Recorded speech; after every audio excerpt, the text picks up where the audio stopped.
Hello guys, welcome to our YouTube channel study with M. आज मैं आप सभी के लिए काफ़ी इंपॉर्टेंट वीडियो लेके आई हूँ। तो देखिए, आपके आगामी उत्तराखंड पुलिस के एग्ज़ाम के रिगार्डिंग हमारे द्वारा Uttarakhand police special mock series start की गई है, जिसका पार्ट 8 आज मैं आप सभी के लिए लेके आई हूँ। और ये सीरीज़ आपके अदर उत्तराखंड एग्ज़ाम के लिए भी इम्पॉर्टेंट रहेगी, तो आप सभी लोग हमारी इस सीरीज़ में स्टार्टिंग से लेकर एंड तक बने रहें। आज की इस क्लास में Uttarakhand top 20 most important questions आपको दिए जाएंगे और क्वेश्चन से रिलेटेड जितने भी इंपॉर्टेंट पॉइंट्स हैं वो भी आपको इसी क्लास में ही बताए जाएंगे। तो एंड तक जरूर फॉलो कीजिएगा इस क्लास को, काफ़ी इंपॉर्टेंट ये क्लास है। तो चलिए आज के इस मॉक सीरीज़ को हम स्टार्ट करते हैं। स्टार्ट करने से पहले जिन लोगों ने अभी तक हमारे YouTube channel study with M को सब्सक्राइब नहीं किया है वो सब्सक्राइब कर लें। साथ ही साथ बगल में जो बेल आइकन दिख रहा है इसे भी प्रेस कर लें, ताकि हम कोई भी वीडियो डालते हैं तो उसका नोटिफिकेशन आपके पास जल्द से जल्द पहुँच जाए।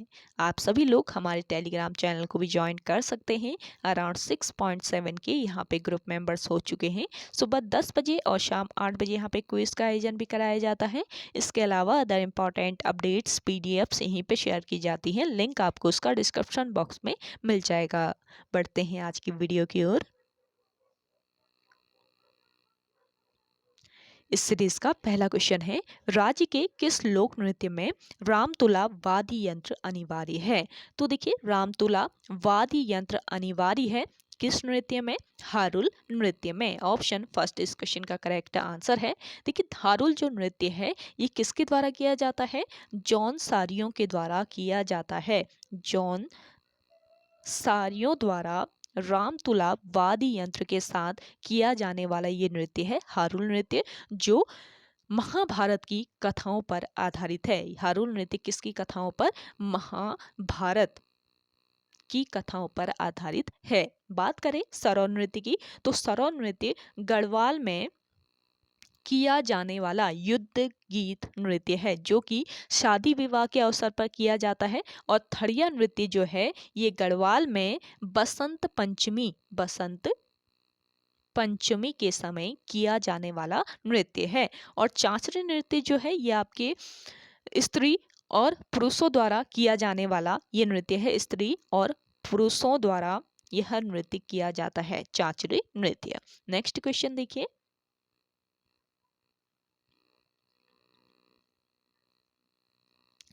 ब्रिटिश गढ़वाल की प्रारंभिक राजधानी कहाँ थी? देखिए, ब्रिटिश गढ़वाल की प्रारंभिक जो राजधानी थी ये कहाँ पर? श्रीनगर में थी। ऑप्शन सेकेंड यहाँ पे आपका बिल्कुल करेक्ट आंसर है। नेक्स्ट क्वेश्चन देखिए, उत्तराखंड एरो स्पेस और रक्षा औद्योगिक नीति कब लागू की गई? देखिए, उत्तराखंड राज्य में एरोस्पेस और रक्षा औद्योगिक नीति को लागू किया गया था वर्ष 2020 में। ऑप्शन थर्ड यहाँ पे आपका बिल्कुल करेक्ट आंसर है। नेक्स्ट क्वेश्चन है, पीलीभीत से पिथौरागढ़ तार सेवा किस वर्ष शुरू हुई? मोस्ट इंपॉर्टेंट क्वेश्चन है। देखिए, पीलीभीत से पिथौरागढ़ तार सेवा शुरू हुई थी वर्ष 1915 ईस्वी में। ऑप्शन फर्स्ट यहाँ पे आपका बिल्कुल राइट आंसर हो जाएगा। देखिए, पिथौरागढ़ की स्थापना की अगर हम बात करें तो पिथौरागढ़ की स्थापना किसने की थी? राजा पिथौरा या फिर प्रीतम शाही ने। राजा पिथौरा या प्रीतम शाही भी इन्हीं का नाम था, तो यह प्रीतम शाह ने इसकी स्थापना की थी। और पिथौरागढ़ 24 फरवरी 1960 को अल्मोड़ा से अलग होकर नया जनपद बनाया गया। और सर्वप्रथम पिथौरागढ़ में खस राजवंश ने शासन किया था। सर्वप्रथम किस राजवंश ने? खस राजवंश ने यहाँ पर शासन किया था पिथौरागढ़ में। और खसों को पिथौरागढ़ में किले या फिर कोट के निर्माण का श्रेय दिया जाता है। और खस राजवंश के बाद पिथौरागढ़ में कौन सा वंश का शासन हुआ? कौन से वंश का? मल्ल वंश का। खसों के बाद मल्ल वंश का यहाँ पे शासन हुआ था। और राज्य का सबसे पूर्वी जिला है, पूछा जाए आपसे राज्य का सबसे पूर्वी जिला कौन सा है, तो ये है पिथौरागढ़ जिला।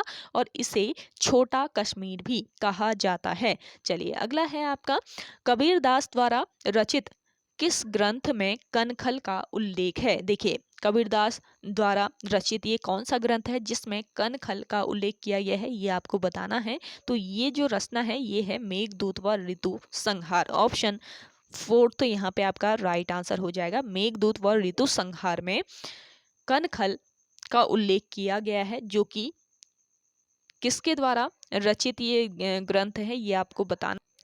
तो ये ग्रंथ जो है मेघदूत और ऋतु संहार, ये कबीरदास द्वारा रचित नहीं है, इसको करेक्ट कर लीजिएगा। कबीरदास नहीं होगा यहाँ पर, कालिदास होगा। कालिदास के द्वारा रचित ये ग्रंथ है मेघदूत और ऋतु संहार। आपने मेघदूत तो कई बार मैंने बताया भी है, ये कालिदास द्वारा रचित ग्रंथ है, और ऋतु संहार भी आपके कालिदास द्वारा ही रचित ग्रंथ है। तो करेक्ट कर लीजिएगा क्वेश्चन को। कालिदास द्वारा रचित ग्रंथ, किस ग्रंथ में कनखल का उल्लेख किया गया है? तो कालिदास द्वारा रचित एक ग्रंथ है मेघदूत व ऋतु संहार, जिसमें कनखल का उल्लेख किया गया है।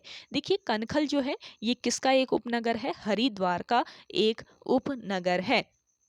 कालिदास के मेघदूत में कनखल का वर्णन मिलता है, और पौराणिक काल में कनखल जो था ये शिवजी के ससुर दक्ष प्रजापति की राजधानी थी। और दक्ष प्रजापति मंदिर या फिर दक्षेश्वर महादेव मंदिर कहाँ पर? कनखल हरिद्वार में ही स्थित है। और यह मंदिर किसके द्वारा बनवाया गया था? यह मंदिर बनवाया गया था लंढौर रियासत की रानी धन कौर के द्वारा। धन कौर द्वारा यह मंदिर बनवाया गया था। और देखिए सती कुंड, सती कुंड कहाँ पर स्थित है आपसे पूछा जाए तो सती कुंड भी आपके कहाँ पर ही? यहाँ पर ही कनखल हरिद्वार में ही स्थित है, जहाँ पर माता सती अग्नि में समाई थी। अगला क्वेश्चन देखिएगा।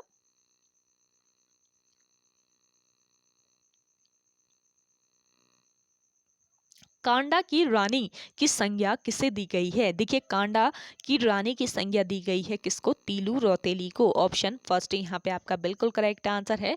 देखिए तीलू रौतेली को गढ़वाल की लक्ष्मीबाई कहा जाता है। गढ़वाल की लक्ष्मीबाई कहा जाता है तीलू रौतेली को। और इनका जन्म कहाँ पर हुआ था? पौड़ी गढ़वाल में इनका जन्म हुआ। पौड़ी गढ़वाल के गुराड़ गांव में, ध्यान दीजिएगा, पौड़ी गढ़वाल के गुराड़ गांव में इनका जन्म हुआ था। और इनका पूरा नाम क्या था? तिलोत्तमा देवी। तिलोत्तमा देवी इनका पूरा नाम था। और गढ़वाल में 8 अगस्त को तीलू रौतेली की जयंती मनाई जाती है। और तीलू रौतेली की हत्या कब की गई थी? 22 वर्ष, मात्र 22 वर्ष की आयु में इनकी हत्या कर दी गई थी। पूर्वी नयार नदी के तट पर इनकी हत्या हुई थी। और किसके द्वारा? कत्यूरी सैनिक रामो रजवार ने इनकी हत्या की थी। अगला क्वेश्चन है, तामकलाटा जल विद्युत परियोजना किस नदी पर स्थित है? देखिए तामकलाटा जल विद्युत परियोजना है आपके किस नदी पर? धौली गंगा पर। ऑप्शन थर्ड यहाँ पे आपका बिल्कुल करेक्ट आंसर है। एक है लाटा तपोवन परियोजना, जो कि आपके किस नदी पर? अलकनंदा नदी पर स्थित है। ये पॉइंट भी आप ध्यान रखेंगे, अलकनंदा नदी पर स्थित है आपकी कौन सी परियोजना?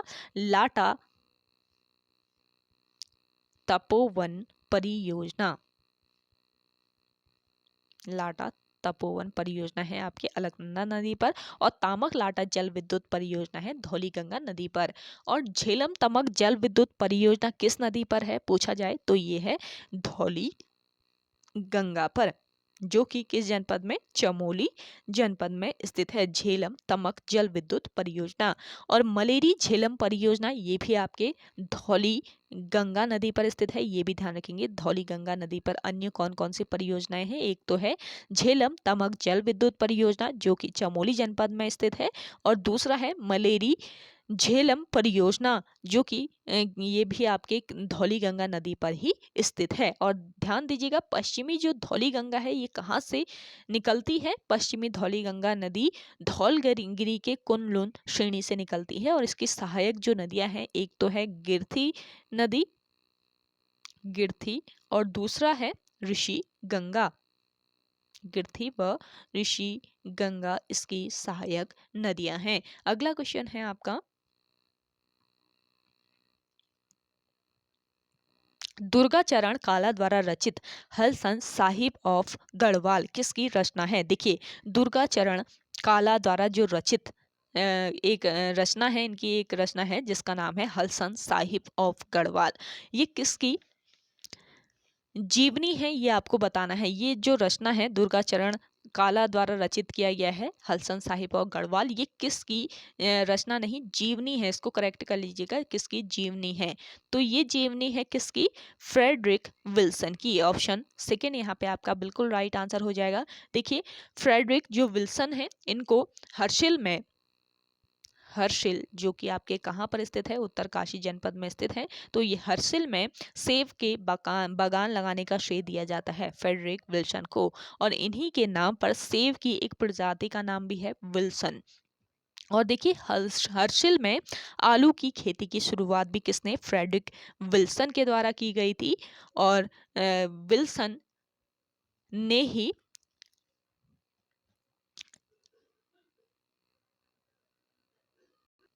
यहाँ पे आलू की खेती की शुरुआत की थी। विल्सनी ने यहाँ पे सेब के बाग भी लगाए थे और आलू की खेती की शुरुआत भी की थी। और हर्षिल में स्थानीय लोग उसको क्या कहते थे, पहाड़ी विल्सन या राजा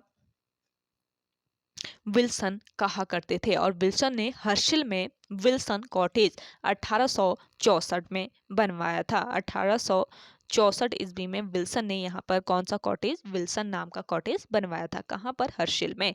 अगला क्वेश्चन है आपका, किस वर्ष वृक्षों की कटाई के विरुद्ध टिहरी की भिलंगना क्षेत्र में रक्षा सूत्र आंदोलन चला था। मोस्ट इंपॉर्टेंट क्वेश्चन है। देखिए जो रक्षा सूत्र आंदोलन था ये कहाँ पर चला था, एक पॉइंट तो ये हो गया आपका, भिलंगना क्वेश्चन से ही एक पॉइंट आपका बन गया। रक्षा सूत्र आंदोलन भिलंगना क्षेत्र में चला था। भिलंगना क्षेत्र कहाँ पर है, टिहरी में है। और किसके विरुद्ध यह जो आंदोलन था ये चला था भिलंगना क्षेत्र में। तो ये भी आपको ध्यान में रखना है। तो देखिए जो वृक्षों की कटाई के विरुद्ध ये आंदोलन था, रक्षा सूत्र आंदोलन, जो कि किस वर्ष चला था, वर्ष 1994 ईस्वी में चला था। ऑप्शन फोर्थ यहाँ पे आपका बिल्कुल करेक्ट आंसर हो जाएगा। ऑप्शन फोर्थ, रक्षा सूत्र आंदोलन टिहरी के भिलंगना क्षेत्र में वर्ष 1994 ईस्वी में हुआ था। और इस आंदोलन के तहत भिलंगना नदी क्षेत्र में पेड़ों की कटान रोकने के लिए पेड़ों पर रक्षा सूत्र बांधा गया। और इस आंदोलन का जो नेतृत्व है वो किसने किया था, ये पॉइंट इंपॉर्टेंट है। ये इस आंदोलन का नेतृत्व किसके द्वारा किया गया, सुरेंद्र सिंह के द्वारा इस आंदोलन का नेतृत्व किया गया था। अगला है आपका इनसाइड उत्तराखंड टुडे पुस्तक के लेखक कौन है। देखिए इनसाइड उत्तराखंड टुडे इस पुस्तक के लेखक हैं आर एस टोलिया यानी कि रघुनंदन सिंह टोलिया, इनका पूरा नाम है। ऑप्शन सेकंड इस क्वेश्चन का राइट आंसर है। आप सभी को आज का ये सेशन पसंद आ रहा है तो लाइक कर लीजिएगा। जिन लोगों ने अभी भी हमारे YouTube channel study with M को सब्सक्राइब नहीं किया है वे लोग जरूर सब्सक्राइब कीजिए। देखिए आपको डेली ये सीरीज प्रोवाइड कराई जा रही है, लेकिन आप सभी लोग बहुत कम शेयर कर रहे हैं। डेली ही इतनी ही रैंकिंग आती है, थोड़ा सा आप सभी लोग सपोर्ट कीजिए ना, शेयर कर दीजिएगा इस क्लास को ज़्यादा से ज़्यादा। आपको डेली बेसिस पे ये क्लास मिल रही है और बिल्कुल फ्री ऑफ कॉस्ट है आपको ये क्लास प्रोवाइड कराई जा रही है। इसके लिए आपको कोई भी पेमेंट नहीं करना है। तो आप सभी लोगों से इतना ही रिक्वेस्ट रहता है हमारी तरफ से ज़्यादा से ज़्यादा आप सभी लोग शेयर कीजिएगा इस क्लास को। तो ज़्यादा से ज़्यादा आप सभी लोग अपने दोस्तों के साथ अपने व्हाट्सएप ग्रुप्स में शेयर जरूर कीजिएगा। अगला है आपका उत्तराखंड राज्य की प्रथम जल विद्युत परियोजना है। देखिए उत्तराखंड राज्य की प्रथम जो जल विद्युत परियोजना है ये कौन सी है, ये है आपकी ग्लोगी जल विद्युत परियोजना। ऑप्शन फर्स्ट यहाँ पे आपका बिल्कुल राइट आंसर हो जाएगा। ग्लोगी जल विद्युत परियोजना की स्थापना वर्ष 1907 ईस्वी में कहाँ पर हुई थी, मसूरी में इसकी स्थापना हुई थी। मसूरी के भट्टा फॉल में इसकी स्थापना, भट्टा फॉल जल प्रपात पर इसकी स्थापना की गई थी। और वर्ष 1909 में इस परियोजना में विद्युत उत्पादन शुरू किया गया। और वर्ष 1912 की बात करें तो वर्ष 1912 ईस्वी में परियोजना से मसूरी नगर पालिका में विद्युत वितरण शुरू किया गया। और वर्ष 1914 ईस्वी में इस परियोजना का निर्माण कार्य पूरा हुआ। निर्माण कार्य पूरा होने से पहले ही इसको शुरू कर दिया गया था। और इस परियोजना की विद्युत उत्पादन क्षमता कितनी, 1000 किलो किलोवाट थी। 1000 किलोवाट इसकी कुल विद्युत उत्पादन क्षमता थी और यह भारत का दूसरा तथा उत्तर भारत का प्रथम विद्युत संयंत्र है। ये ध्यान रखेंगे, इंपॉर्टेंट पॉइंट है। यह भारत का दूसरा तथा उत्तर भारत का प्रथम विद्युत संयंत्र है। और आपसे पूछा जाए कि मरोड़ा जो परियोजना है वो किस जनपद में स्थित है, तो पौड़ी जनपद में स्थित है आपके मरोड़ा परियोजना। खोदरी जो परियोजना है ये आपके किस जनपद में, देहरादून जनपद में स्थित है। और हनुमान गंगा परियोजना ये आपके उत्तरकाशी में स्थित है। उत्तरकाशी के यमुनोत्री में स्थित परियोजना है हनुमान गंगा परियोजना। अगला क्वेश्चन देखिएगा, अगला है आपका देहरादून से प्रकाशित पत्र का नया देहरादून से प्रकाशित पत्र है नया जमाना, इसका नाम है नया जमाना। इसके संपादक कौन थे ये आपको बताना है। तो देखिए, देहरादून से प्रकाशित होने वाला पत्र नया जमाना, इसके संपादक थे राधा कृष्ण कुकरेती। ऑप्शन थर्ड इस क्वेश्चन का बिल्कुल राइट आंसर है। एकदम यूनिक क्वेश्चन आपको यहाँ पे दिए जा रहे हैं। आप एक एक सीरीज मिस मत कीजिएगा, आपको डेली ये सीरीज प्रोवाइड कराई जा रही है। अगर आप सुबह नहीं देख पाते हैं तो शाम को जरूर फॉलो कीजिएगा इस क्लास को। इसके अलावा रात को 8 बजे उत्तराखंड की एक क्लास और आती है आपकी, रात को 8 बजे उत्तराखंड फॉरेस्ट गार्ड के लिए। तो वो क्लास भी आपके आगामी उत्तराखंड पुलिस के एग्जाम के लिए मोस्ट इंपॉर्टेंट रहेगी। तो आप सभी लोग उस क्लास को भी जरूर फॉलो कीजिएगा। इसके अलावा जिन लोगों ने अभी तक देखिए, अभी तक आपको 8 सीरीज प्रोवाइड करा दिए गए हैं। जिन्होंने 7 सीरीज नहीं देखी हैं तो हमारे YouTube channel study with M पर विजिट करके देख सकते हैं। वहाँ पे आपको प्लेलिस्ट मिल जाएगा उत्तराखंड पुलिस करके, तो वहाँ पे आप जाके देख सकते हैं। तो एक एक सीरीज जो है काफ़ी महत्वपूर्ण है आप सभी लोगों के लिए। तो ज़्यादा से ज़्यादा आप सभी लोग फॉलो कीजिएगा इन सीरीज को। और देखिए, देहरादून से जो प्रकाशित होने वाला नया जमाना पत्र था, इसके संपादक राधा कृष्ण कुकरेती थे, ये आपको मैंने बता दिया। और नया जमाना जो पत्र है ये देहरादून से कब प्रकाशित हुआ पूछा जाए, देहरादून से इसका प्रकाशन कब हुआ, वर्ष 1956 ईस्वी में। और वर्ष 1998 ईस्वी से देहरादून से गढ़वाली भाषा का समाचार पत्र जिसका नाम था रंत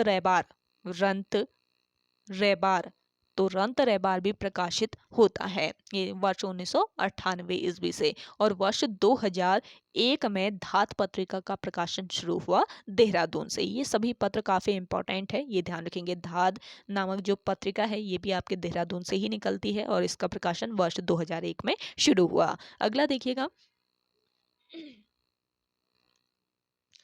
निम्न में से उत्तराखंड राज्य की सबसे लंबी पैदल यात्रा है। देखिए, उत्तराखंड राज्य की सबसे लंबी जो पैदल यात्रा है ये है आपकी अस्कोट आराकोट यात्रा। ऑप्शन सेकंड यहाँ पे आपका बिल्कुल करेक्ट आंसर है। अगला क्वेश्चन देखिएगा, देखिए अस्कोट जो है ये आपके कहाँ पर, पिथौरागढ़ जनपद में स्थित है। और आराकोट है आपके उत्तरकाशी में, यानी कि पिथौरागढ़ है आपका पूर्वी जिला और आराकोट है आपका पश्चिमी पिथौरागढ़ है पूर्वी जिला और उत्तरकाशी है पश्चिमी जिला। तो यह यात्रा पूर्व से पश्चिम की ओर जाने वाली यात्रा है, ये ध्यान रखेंगे। तो उत्तराखंड राज्य की सबसे लंबी पैदल यात्रा उत्तराखंड राज्य की यहाँ पे पूछा है, ये बताना है आपको। तो जो आपकी कैलाश मानसरोवर यात्रा है वो तो उत्तराखंड के अलावा चीन में भी जाती है ना, तिब्बत तक जाती है ये यात्रा। तो ये उत्तराखंड की यात्रा नहीं हुई। तो उत्तराखंड की जो सबसे लंबी पैदल यात्रा है ये आपकी अस्कोट आराकोट यात्रा है, ये ध्यान रखेंगे। और कितने किलोमीटर की ये पैदल यात्रा होती है आप सभी लोग कमेंट करके बताइएगा। अगला देखिएगा, खबर का मुंह विज्ञापन से ढका है, किसका काव्य संग्रह है। इंपॉर्टेंट क्वेश्चन है। तो देखिए, खबर का मुंह ढका है, खबर का मुंह विज्ञापन से ढका है, ये काव्य संग्रह है किसका, लीलाधर जगूड़ी का। ऑप्शन थर्ड यहाँ पे आपका राइट आंसर हो जाएगा। इनका जन्म कब हुआ था, वर्ष 1944 में इनका जन्म टिहरी गढ़वाल में हुआ था। टिहरी गढ़वाल में हुआ था लीलाधर जगूड़ी का। और वर्ष 1997 ईस्वी में लीलाधर जगूड़ी को इनकी एक रचना है जिसका नाम है अनुभव के आकाश में चांद। तो इसके लिए इनको कौन सा अवार्ड दिया गया, साहित्य अकादमी अवार्ड दिया गया, साहित्य अकादमी पुरस्कार से इनको सम्मानित किया गया। और वर्ष 2018 में इनको व्यास सम्मान से भी सम्मानित किया गया है। किस रचना के लिए इनको व्यास सम्मान दिया गया, जितने लोग उतने प्रेम रचना के लिए इनको व्यास सम्मान से सम्मानित किया गया है। अगला क्वेश्चन है आपका,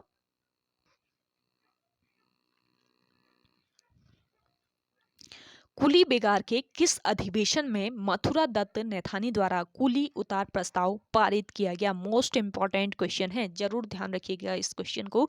कुली बेगार का कौन सा अधिवेशन था जिसमें मथुरा दत्त नैथानी द्वारा कुली उतार प्रस्ताव पारित किया गया? तो ये अधिवेशन था, कौन सा अधिवेशन? तीसरा अधिवेशन था, ऑप्शन थर्ड यहाँ पे आपका राइट आंसर हो जाएगा। कुली बेगार के तीसरे अधिवेशन में मथुरा दत्त नैथानी द्वारा कुली उतार प्रस्ताव पारित किया गया। और देखिए तीसरा अधिवेशन कहाँ पर हुआ था, आपसे पूछा जाए कुली बेगार का तीसरा जो अधिवेशन हुआ था वो कहाँ पर? कोट द्वार में यह अधिवेशन हुआ था। और इस अधिवेशन की अध्यक्षता किसके द्वारा की गई थी? बद्रीदत्त पांडे के द्वारा इसकी अध्यक्षता की गई थी। और तीसरे अधिवेशन में कुली उतार प्रस्ताव पारित किया गया था और इसके साथ ही जंगलात संबंधी प्रस्ताव भी इसमें ही पारित किया गया था, ये ध्यान रखेंगे। और प्रेम बल्लभ पांडे के द्वारा यह अधिवेशन 1919 ईस्वी में हुआ था। यह अधिवेशन कब हुआ था ये भी पूछा जा सकता है, किसके द्वारा हुआ था? प्रेम बल्लभ पांडे के द्वारा यह अधिवेशन वर्ष 1919 ईस्वी में हुआ था, जिसमें कुली उतार प्रस्ताव पारित किया गया और इसके साथ ही जंगलात संबंधी प्रस्ताव भी इसमें पारित किया गया। अगला क्वेश्चन देखिएगा, कोठारी व चोखम दून स्थित हैं, बताइएगा कोठारी व चोखम जो दून है ये आपके कहाँ पर स्थित है, किस जनपद में स्थित है, ये आपको बताना है। तो देखिए ये दोनों ही दून आपके पौड़ी गढ़वाल में स्थित है, ऑप्शन फोर्थ तो इस क्वेश्चन का बिल्कुल राइट आंसर हो जाएगा।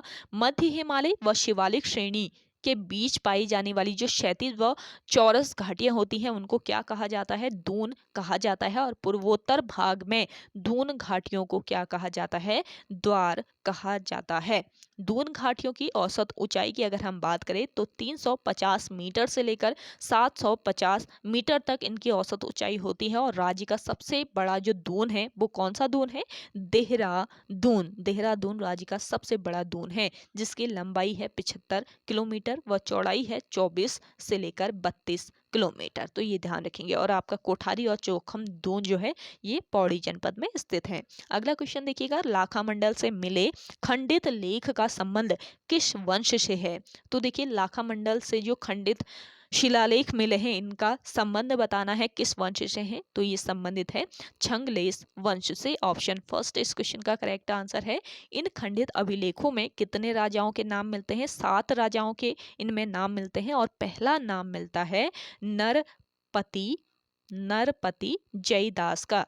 पहला नाम नरपति जयदास का मिलता है।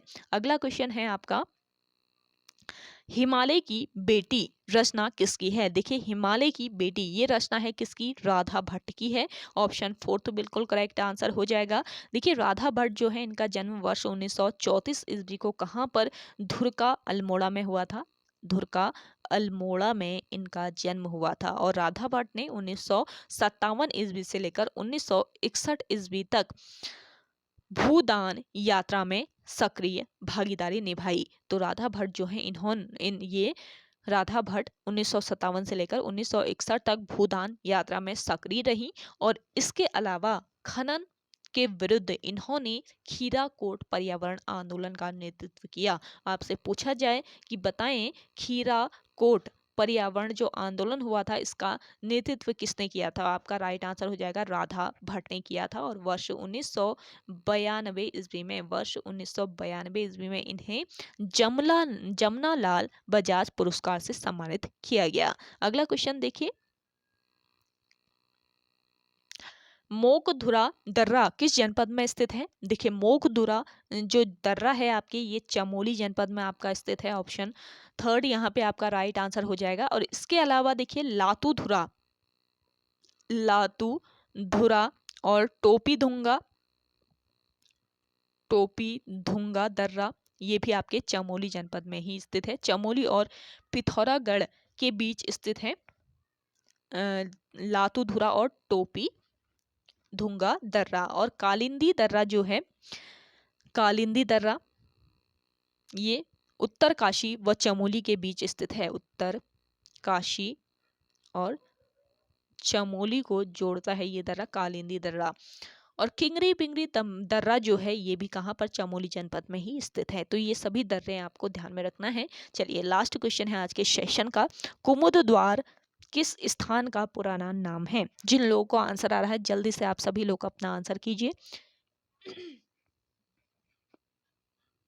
देखिए कुमुद द्वार किस स्थान का पुराना नाम, कोट द्वार का पुराना नाम था। ऑप्शन फर्स्ट यहाँ पे आपका राइट आंसर है, गढ़वाल का प्रवेश द्वार कहा जाता है कोट द्वार को, और गढ़वाल का ग्राष्टीगंज भी किसको, कोट द्वार को ही कहा जाता है। कोट द्वार जो है ये पौड़ी गढ़वाल का एकमात्र रेलवे स्टेशन है और वर्ष 1901 ईस्वी में कोट द्वार को नगर पालिका का दर्जा मिला और वर्ष 1909 ईस्वी में कोट द्वार को लैंसडाउन सड़क मार्ग से, कोटद्वार को लैंसडाउन सड़क मार्ग से जोड़ा गया। कब जोड़ा गया? वर्ष 1909 ईस्वी में। आज के इस सेशन में सभी पॉइंट्स आपके इंपॉर्टेंट है, तो आप सभी लोग नोट्स जरूर बनाते रहें इन पॉइंट्स से। तो ओके गाइज, आज के सेशन में इतना ही। आई होप आपको आज का ये सेशन पसंद आया होगा। अगर आप सभी को आज का ये सेशन पसंद आता है तो इस सेशन को लाइक कीजिएगा, शेयर कीजिए। जिन लोगों ने अभी भी हमारे YouTube channel study with M को सब्सक्राइब नहीं किया है वे लोग जरूर सब्सक्राइब कर लीजिए। चलिए मिलते हैं एक नेक्स्ट इंटरेस्टिंग वीडियोस के साथ, तब तक के लिए धन्यवाद।